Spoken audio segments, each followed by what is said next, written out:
नमस्कार, स्वागत आहे तुमचं माझ्या YouTube चॅनलमध्ये। आज आपण बघतोय साचा न वापरता मस्त अशा खुशखुशीत, रुचकर आणि स्वादिष्ट असलेल्या मावा करंजाची रेसिपी। तुम्ही पाहू शकता या करंजा किती खुशखुशीत बनल्या आहेत त्या। अशाच खुशखुशीत करंजा कशा बनवायचं ते मी आज या व्हिडिओमध्ये स्टेप बाय स्टेप दाखवले आहे। त्यामुळे व्हिडिओ स्किप न करता अगदी शेवटपर्यंत पाहत राहा, नाहीतर एक जरी स्टेप चुकली तर तुमच्या करंजा खुशखुशीत बनणार नाहीत। चला तर मग व्हिडिओला सुरुवात करूया। इथे मी एका बाउलमध्ये 1.5 वाटी मैदा घेतलाय, त्यात अगदी चिमूटभर मीठ घालायचं आहे। त्याचबरोबर यात मी 2 ते 3 चमचे साजूक तूप घालते। आता हे साजूक तूप पिठामध्ये छान मिक्स करून घेऊया। या मैद्यामध्ये जे आपण साजूक तूप वापरलं ना, याच गोष्टीमुळे आपल्या करंजा खुशखुशीत होतात। हा मैदा आपल्याला चोळून चोळून मिक्स करायचा आहे। मैद्याच्या प्रत्येक कणाला तूप लागलं गेलं पाहिजे। तुम्ही पाहू शकता मैद्याचा कलर थोडासा चेंज झालाय। थोडंफार कुठे तूप लागायचं राहिलं असेल तर दोन्ही हाताने सुद्धा चोळून घेऊ शकता। या पद्धतीने मैदा चोळून घेतल्यामुळे काय होतं की आपण घातलेलं तूप सगळ्या मैद्याला छान एकसारखं लागलं जातं। आता या मैद्याचा असा घट्टसर गोळा बनतो की नाही चेक करायचं। हलक्या हाताने जर गोळा बनत असेल तर समजायचं तूप सगळ्या मैद्याला लागले। आणि आता थोडं थोडं पाणी घालून आपल्याला हे मैदा मळून घ्यायचा। मावा करंजा बनवण्यासाठी ना या मैद्याचा आपल्याला घट्टसर गोळा तयार करायचा आहे। आपण जसं चपात्यासाठी पीठ मळतो त्यापेक्षा थोडासा घट्ट मळायचा आहे। चला तर मग गोळा बनवून तयार आहे। आता हलक्या हाताने थोडंसं मळून घेणार आहोत। अगदी 2 ते 3 मिनिट आपल्याला हा गोळा मळून घ्यायचा आहे। यामुळे काय होतं पीठ थोडंसं मऊ होतं आणि आपल्या करंजा खस्ता बनायला मदत होते। हे पीठ मी 4 ते 5 मिनिटं मळून घेतले।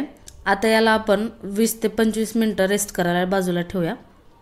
यावर अशा पद्धतीचं झाकण किंवा ओला कपडा तुम्ही यावर ठेवायचा आहे। यामुळे पीठ आपलं वाळणार नाही। 25 मिनिटांनंतर परत एकदा हे पीठ आपल्याला मळून घ्यायचं आहे। यामुळे हे पीठ अजूनच मऊ होतं आणि याच पद्धतीने हे पीठ 5 ते 6 मिनिटं आपल्याला मळून घ्यायचं आहे।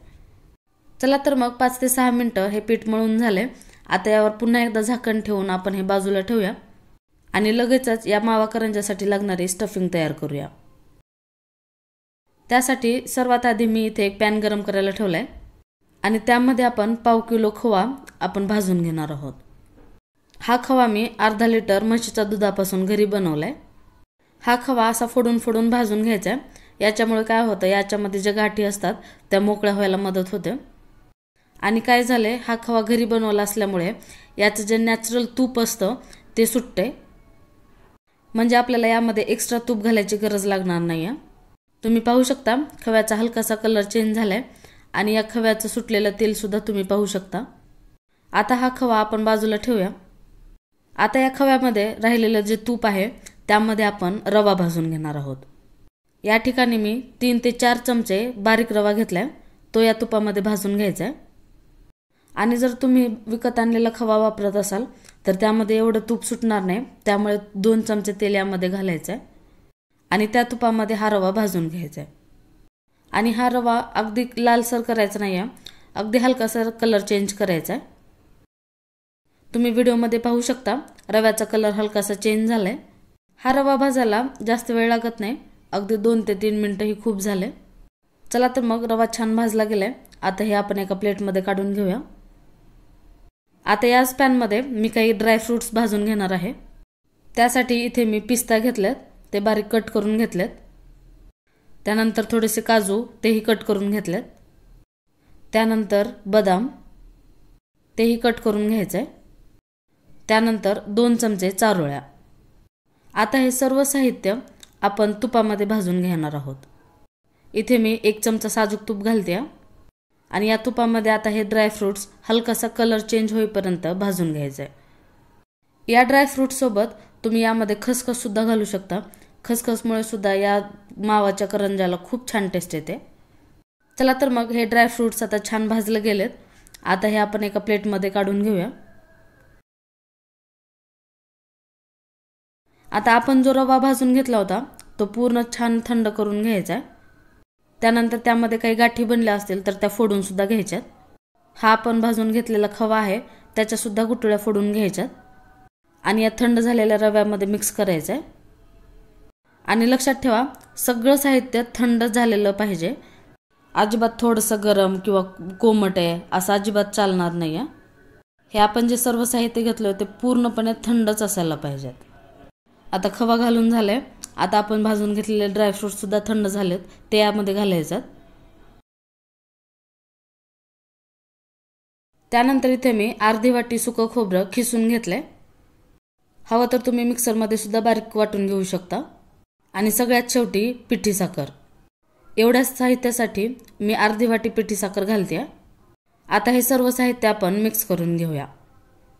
आता इथे एक मोठी टिप आहे, जर आपण इथे साहित्य थोडंसं गरम घेतलं तर ही पिठी साखर पाणी सोडते आणि आपलं जे स्टफिंग आहे ते चिकट बनतं. त्यामुळे आपण सर्व साहित्य थंड करूनच घ्यायचं आहे. चला तर मग करंजाचं पीठ तयार आहे, स्टफिंग तयार आहे. आता लगेचच आपण करंजा लाटायला घेऊया. इथे मी एक पिठाचा छोटा गोळा काढून घेतलाय. तो आता छान पातळ लाटून घ्यायचा. या ठिकाणी आपण मैद्याचा वापर केलाय, त्यामुळे हे पीठ लाटायला थोडंसं अवघड जातं. पण शक्य असेल तेवढी ही लाटी पातळ लाटून घ्यायचं आहे. तुम्ही पाहू शकताय लाटी पातळ लाटून झाली आहे. आता इथे मी काय करणार आहे, करंजा एकसारख्या याव्या म्हणून एका वाटीने हे लाटी कट करून घेणार आहे. यामुळे काय होतं ना, सर्व करंजा एकसारख्या आकाराचे तयार होतात. आपण या ठिकाणी साचा वापरत नाही आहोत, त्यामुळे ही ट्रिक तुम्हाला खूप सोपी पडेल. आता या पद्धतीने हातावर लाटी घेऊन त्याच्या कडेला आपण पाणी लावून घ्यायचं आहे. या ठिकाणी तुम्ही दुधाचा सुद्धा वापर करू शकता. आणि या लाटीवर 1 चमचा स्टफिंग घालायचं आहे. इथे 1 चमचा स्टफिंग कमी वाटते, त्यामुळे मी 5 चमचा अजून वाढवते. आता ही लाटी खालच्या बाजूला अशी चिटकवून घ्यायचं आहे आणि त्याच पद्धतीने चिटकवत वरपर्यंत यायचं आहे. तुम्ही व्हिडिओमध्ये पाहू शकता, अगदी सोपं आहे, काहीही अवघड नाही आहे. त्यानंतर परत एकदा सर्व काठ आपल्याला दाबून दाबून घ्यायचं आहे, म्हणजे हे तेलात सोडल्यानंतर फुटणार नाहीत. थोडंसं वजन देऊन आपल्याला हे काठ दाबून घ्यायचं आहे, नाहीतर तेलात सोडल्यानंतर ही करंजी फुटेल आणि यातलं सगळं सारण तेलामध्ये उतरेल आणि तेल सर्व खराब होईल. तुम्ही पाहू शकता आपली करंजी तयार आहे आणि खूप छान भरली गेली सुद्धा आहे. आता याच पद्धतीने दुसरी करंजी सुद्धा तुम्हाला भरून दाखवते. पहिल्यांदा जर बनवत असाल तर तुम्हाला ही करंजी भरायला खूप अवघड वाटतं, पण जसजसे तुम्ही प्रॅक्टिस कराल तसं ही करंजी बनवायला तुम्हाला नंतर खूप सोपी वाटेल. या लाटीच्या कडेला आपण पाणी लावून घेतले. त्यानंतर थोडंसं स्टफिंग भरायचं आहे. स्टफिंग अगदी कमी भरायला नको किंवा जास्तही घालायला नको. आता ह्याच्या आपण कडा चिटकवून घेऊया. स्टफिंग जर कमी भरलं तर करंजी खायला खूप मजा नाही येत आणि स्टफिंग जर जास्त झालं तर करंजी लगेच फुटेल. त्यामुळे याचं प्रमाण परफेक्ट असायला पाहिजे. तुम्ही जर मी सांगितलेल्या टिप्स फॉलो केलात तर तुम्हाला करंजा अगदी पहिल्यांदा सुद्धा जमतील. तुम्ही पाहू शकता करंजी खूप छान भरली गेली आहे. यामध्ये कुठेही पोकळी हवा वगैरे दिसत नाही. अशाच पद्धतीने सर्व करंजा आपल्याला बनवून घ्यायच्या आहेत. आणि हो, सर्व करंजा एकदाच बनवून ठेवायच्या आणि बनवलेल्या करंजावर ओलं कापड झापायचं आहे, त्यामुळे करंजा सुकणार नाही आहेत. आता ही तुम्ही तिसरी करंजी बघताय, ही सुद्धा तेवढीच परफेक्ट करंजी बनली आहे. यात कुठेही पोकळी हवा वगैरे भरली नाही आहे.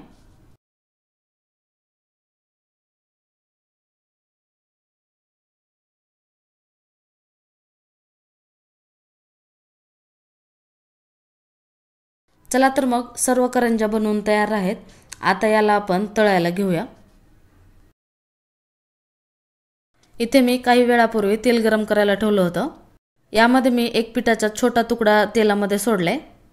हा पिठाचा तुकडा लगेचच वर येत नाहीये, अगदी थोड्या वेळानंतर वर येतोय. या पद्धतीचं तेल आपलं गरम पाहिजे. आता एक एक करंजी या तेलामध्ये सोडत जायचंय.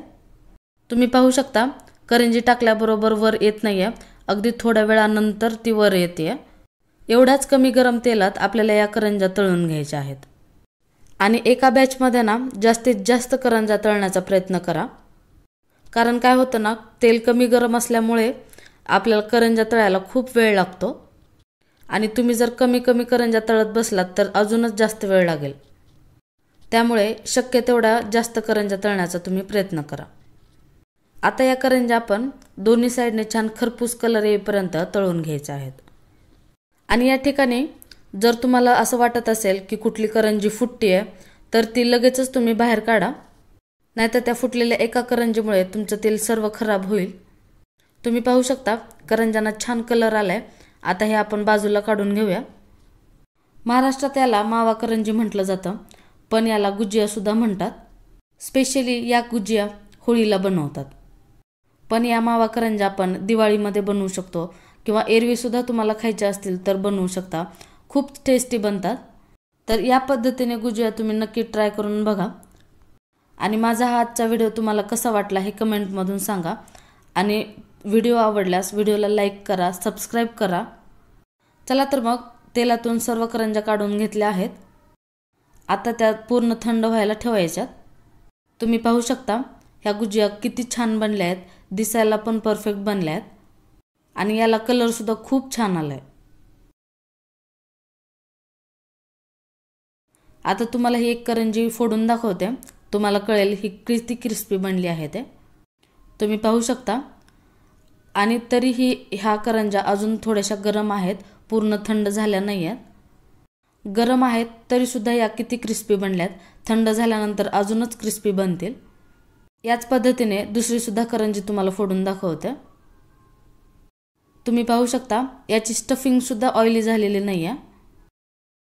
चला तर मग पुन्हा भेटूया अशाच खमंग आणि टेस्टी रेसिपी बरोबर।